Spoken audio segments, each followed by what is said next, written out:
Hi all. ഇന്നത്തെ വീഡിയോയിൽ നമ്മൾ നോക്കാൻ പോകുന്നത് ലിറ്റററി ക്രിറ്റിസിസത്തിൻ്റെ 5th ചാപ്റ്ററായ ഡാൻറ്റെ പ്രൊമോട്ടിംഗ് ദി വെർനാക്കുലർ എന്ന് പറയുന്ന പോർഷനാണ്.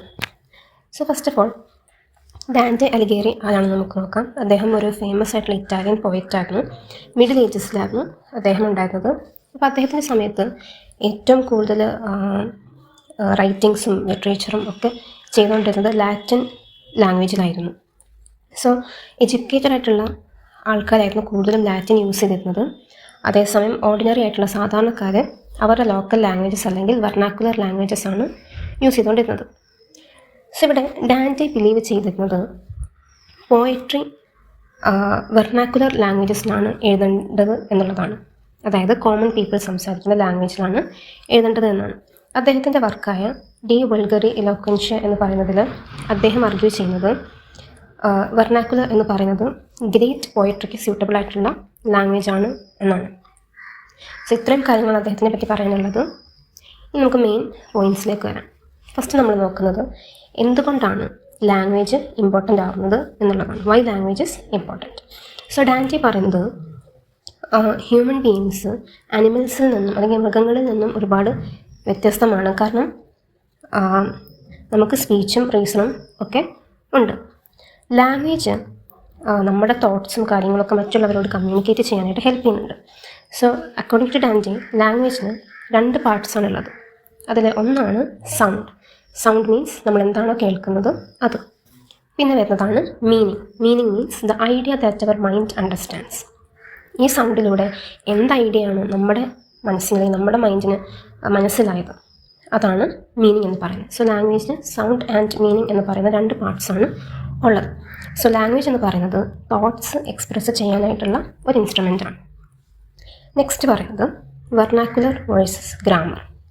ഇവിടെ ഡാൻറ്റെ 2 ടൈപ്പ് ഓഫ് ലാംഗ്വേജ് ആണ് എക്സ്പ്ലെയിൻ ചെയ്യുന്നത്. ഒന്നാമത്തതാണ് വെർനാക്കുലർ ലാംഗ്വേജ്. ഇതെന്ന് പറയുന്നത് നാച്ചുറൽ ആയിട്ടുള്ള ലാംഗ്വേജ് ആണ്. അതായത് നമ്മൾ ചെറുതായിരിക്കുമ്പോഴേ കേട്ട് പ്രാക്ടീസ് ചെയ്തിരുന്ന നാച്ചുറൽ ലാംഗ്വേജ്. ഇത് നമ്മൾ ഇമിറ്റേഷനിലൂടെയും ഒക്കെയാണ് പഠിക്കുന്നത്. അല്ലാതെ നമ്മൾ റൂൾസൊക്കെ അനുസരിച്ചല്ല പഠിക്കുന്നത്.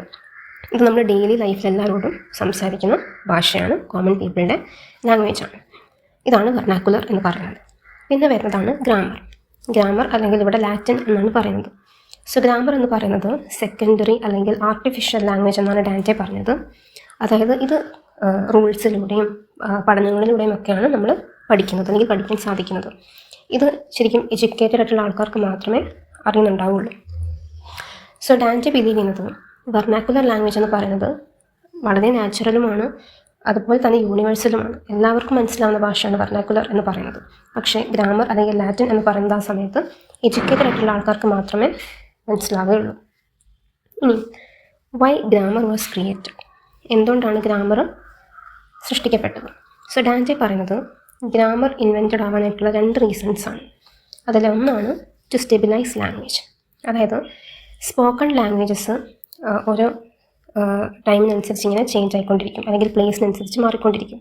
പക്ഷേ ഗ്രാമർ എന്ന് പറയുന്നത് ലാംഗ്വേജിനെ സ്റ്റേബിളും കറക്റ്റും ആക്കി സൂക്ഷിക്കും. ബിക്കോസ് ആ ഒരു സർട്ടൻ റൂൾസ് ആയിരിക്കും എല്ലാ സ്ഥലങ്ങളിലും എല്ലാ സമയത്തും യൂസ് ചെയ്യുന്നത്. പക്ഷേ സ്പോക്കൺ ലാംഗ്വേജ് ഓരോ സ്ഥലത്തിനനുസരിച്ചും സമയത്തിനനുസരിച്ചും വ്യത്യാസം വരും. രണ്ടാമത്തെ reason to understand ancient writers. അതായത് ഗ്രാമർ നമുക്കിപ്പം ആൾക്കാരെ കൊണ്ട് ഒരുപാട് കാര്യങ്ങൾ, അതായത് ഏൻഷ്യൻ സ്കോളേഴ്സും പോയറ്റ്സും ഒക്കെ എഴുതിയിരുന്ന വർക്ക്സ് ഒക്കെ വായിക്കാനും മനസ്സിലാക്കാനും ഒക്കെ ഗ്രാമറാണ് നമ്മളെ സഹായിക്കുന്നത്. ഗ്രാമർ എന്ന് പറയുന്നത് നോളജിനെ പ്രിസർവ് ചെയ്ത് വെക്കും. പക്ഷേ ഇത് still artificial compared to natural speech. പിന്നെ വരുന്നത് Dante's idea of an ideal vernacular. Ideal വെർനാക്കുലറിനെ കുറിച്ചിട്ടുള്ള ഡാൻറ്റേൻ്റെ ഐഡിയ ആണ്. ഡാൻറ്റയ്ക്ക് ഒരു സിംഗിൾ ഗ്രേറ്റ് ഇറ്റാലിയൻ ലാംഗ്വേജ് ആണ് വേണ്ടിയിരുന്നത്, എസ്പെഷ്യലി ഫോർ പോയട്രി. ഇതിനെ അദ്ദേഹം ഇല്ലസ്ട്രിയസ് വെർനാക്കുലർ എന്നാണ് വിളിച്ചിരുന്നത്. ദാറ്റ് മീൻസ് ഈ ലാംഗ്വേജ് ഇല്ലസ്ട്രിയസ് ആയിരിക്കും, അതായത് വളരെ റിഫൈൻഡ് ആയിട്ടുള്ള നോബിൾ ആയിട്ടുള്ള ലാംഗ്വേജ് ആയിരിക്കണം, അല്ലെങ്കിൽ കാർഡിനൽ ആയിരിക്കണം. കാർഡിനൽ എന്ന് വെച്ചാൽ സെൻട്രൽ ടു ഓൾ ഡയലക്ട്സ്, എല്ലാ ഡയലക്ട്സിനും ഒരുപോലെ ഉള്ള ഒരു ലാംഗ്വേജ്. പിന്നെ courtly means suitable for royal courts and literature. Royal കോർട്ടുകളിലും ലിറ്ററേച്ചറിനും സ്യൂട്ടബിൾ ആയിട്ടുള്ള ലാംഗ്വേജാണ് കോർട്ട്ലി എന്ന് പറയുന്നത്. ഇത്രയും കാര്യങ്ങൾ ഉൾപ്പെടുന്നതാണ് ഇല്ലസ്ട്രിയസ് വെർനാക്കുലർ എന്ന് പറയുന്നത്. ഒന്ന്, അത് നോബിൾ ആയിരിക്കണം, റിഫൈൻഡ് ആയിരിക്കണം, എല്ലാ ഡയലക്ട്സിനും സെൻട്രൽ ആയിരിക്കണം, അതുപോലെ റോയൽ കോഡ്സിലും ലിറ്ററേച്ചറിലും സ്യൂട്ടബിൾ ആയിരിക്കണം. സോ ഡാൻറ്റെ ബിലീവ് ചെയ്തിരുന്നത് ഈ ഒരു ലാംഗ്വേജൊക്കെ എന്താ പറയുക, ഗ്രേറ്റ് പോയറ്റ്സ് യൂസ് ചെയ്തിരുന്ന ഇറ്റാലിയൻ ഡയലക്ട്സിലൂടെ, വ്യത്യസ്തമായ ഇറ്റാലിയൻ ഡയലക്ട്സിലൂടെ ആണ് ഇതൊക്കെ വരുന്നത് എന്നാണ്. ഇനി who should use the vernacular for poetry? ആരാണ് പോയട്രിക്ക് വേണ്ടി വെർനാക്കുലർ യൂസ് ചെയ്യേണ്ടത്? സോ ഡാൻറ്റെ പറയുന്നത് ഗ്രേറ്റ് പോയറ്റ്സും അല്ലെങ്കിൽ വളരെ എഡ്യൂക്കേറ്റഡ് ആയിട്ടുള്ള ആൾക്കാരുമാണ് ഇത് യൂസ് ചെയ്യേണ്ടത് എന്നാണ്. ബിക്കോസ് പോയട്രി എപ്പോഴും സീരിയസ് സബ്ജക്ട്സിനാണ് ഡീൽ ചെയ്യുന്നത്. ലൈക്ക് വാർ, യുദ്ധം, സ്നേഹം, സത്യം, ഈ വാർ, ലവ്, വിർച്യു എന്ന് പറയുന്ന സീരിയസ് ആയിട്ടുള്ള സബ്ജക്ട്സിനെ ഒക്കെയാണ് പോയട്രി ഡീൽ ചെയ്യുന്നത്. സോ അതുകൊണ്ട് തന്നെ ലേൺഡ് ആയിട്ടുള്ള എഡ്യൂക്കേറ്റഡ് ആയിട്ടുള്ള ആൾക്കാരായിരിക്കണം അത് യൂസ് ചെയ്യേണ്ടത്.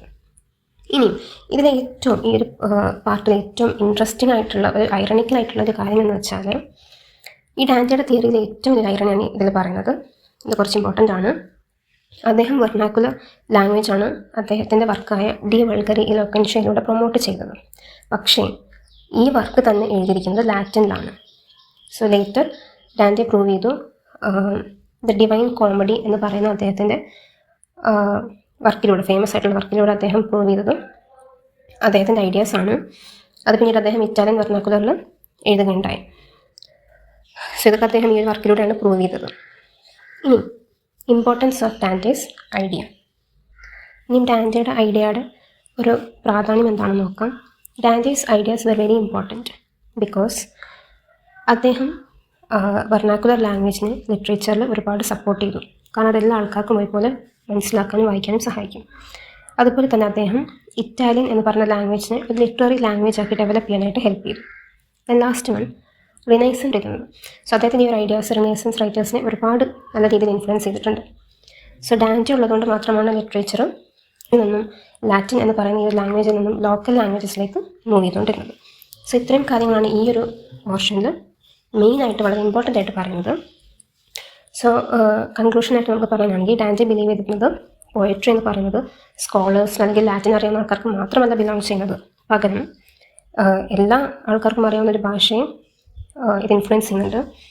അത് ആ രീതിയിലായിരിക്കണം റിട്ടേൺ ചെയ്യേണ്ടത്.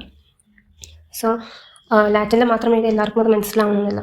So it should be written in the language of the people. Common പീപ്പിളിൻ്റെ ലാംഗ്വേജ് ആയിരിക്കണം എഴുതേണ്ടത്. സോ ഈ വെർനാക്കുലർ പ്രൊമോട്ട് ചെയ്യുന്നത് വഴി ഡാൻറ്റെ യൂറോപ്യൻ ലിറ്ററേച്ചറിൻ്റെ ഫ്യൂച്ചറെ തന്നെ ഷേപ്പ് ചെയ്തു എന്നുള്ളതാണ് ഏറ്റവും പ്രധാനം. സോ എന്തെങ്കിലും ഡൗട്ട്സോ കാര്യങ്ങളൊക്കെ ഉണ്ടെങ്കിൽ കമൻറ്റ് ബോക്സിൽ ചോദിക്കാം. നെക്സ്റ്റ് വീഡിയോയിൽ അടുത്ത ചാപ്റ്റർ നോക്കാം. Thank you.